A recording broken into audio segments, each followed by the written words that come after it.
Hello everyone. Gagawa ako ng skincare. Ito pala yung gagamitin ko. Gagamit ako ng aloe vera. Any kind of aloe vera ay pwede ninyong gagamitin. At maglalagay ako ng baking soda. At saka maglalagay din ako ng Vaseline. Ayun yung Vaseline. At ito yung gagamitin ko rin na coconut oil. Kahit na anong klaseng oil, pwede rin ninyong gagamitin sa ano ninyo. At kung meron kayong ani, maglalagay din kayo ng ani. Ganon. Yan. Iumpisahin na natin kung paano gagawin. Maglalagay lang ako ng isang kutsarang aloe vera. Maganda sana kung meron kayong yung press na aloe vera. Nung una kasi akong gumawa nito, meron akong alaman na press na aloe vera. Kaya lang, nung unang gumawa ako nito, ay ginamit ko. Yun ang ginamit ko. Ngayon, ilan-ilan na lang yung daon. Ayaan ko munang dumami ulit yung dahon niya.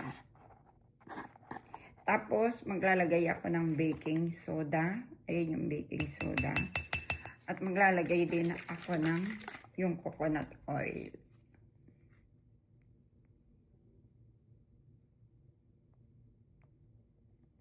Ayan.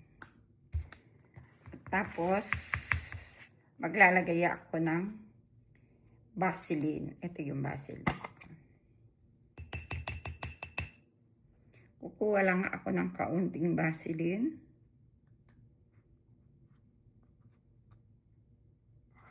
Ayan siya. Hindi ko nalalagyan ng hindi ko nalalagyan. Pero kung kayo gusto ninyong lagyan ng yung honey, pwede naman. Anuin ko na sa kamay ko yung Vaseline.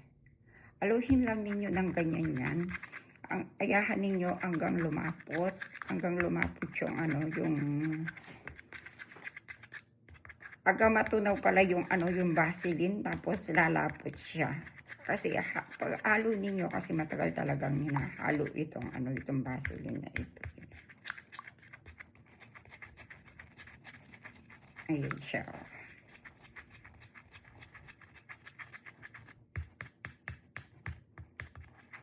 Ayan. Lalagyan ko rin pala ng ng vitamin E.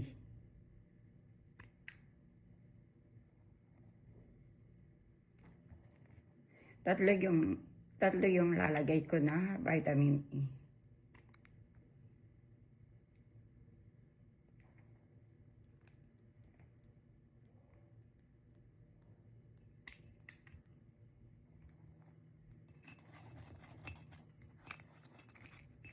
Ito na pala yung yung ginawa kong skincare. Lumapot na yung natunaw na yung Vaseline. Ngayon, i-demo ko sa inyo. Yung face ko, wala akong linagay dyan. Ipakita ko pa sa inyo kung paano ko ginagamit ito. Sandali lang. Anuin ko yung buhok ko. Detail ko yung buhok ko para mapakita ko sa inyo.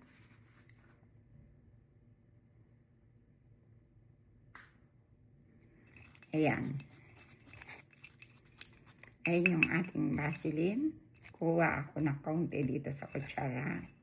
Ganyan lang ninyong ilalagay. Iaano ko muna dito sa ko. Ito, pagkatapos ninyong ginamit ito, pwede ninyong ilagay sa tanggalin ko yung salamin ko Pwede ninyong ilagay sa yan. Pwede ninyong ilagay sa rep. Huwag lang ninyong ilagay doon sa sa freezer. Sa rep lang para pagka ginamit ninyo, yan? Malamig.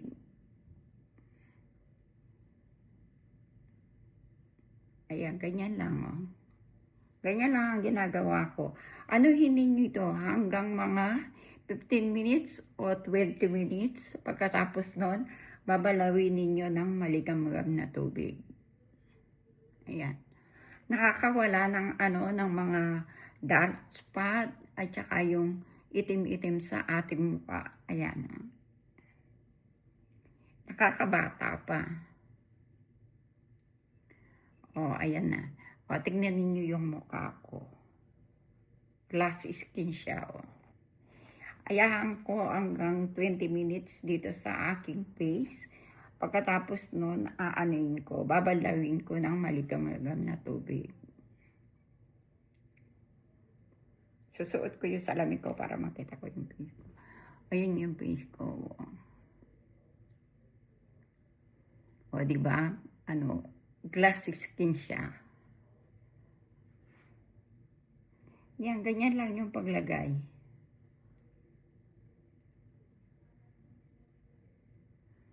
Dati, ang dami kong ano dito eh. Ang dami ko ng mga product na mga ginamit. Pero parang hindi naiiyak kasi dati noon, ang dami kong mga melasma dito. Yung makita mo talaga parang nakamapa. Makita mo yung face ko noon. Makita mo yung face ko noon talagang napaka-brown niya. Talagang ang hirap ng ano yun, kahit na anong gawin ko. Kahit na anong gawin ko mga skin product, ayaw matanggal nung ano ko, yung mga pikas ko. Ngayon, paalis na yung mga pikas ko, ayan, oh. Makikita na lang ninyo dyan, konting kulay brown. Yan, ang ganyan na lang. Sana meron kayong natutunan.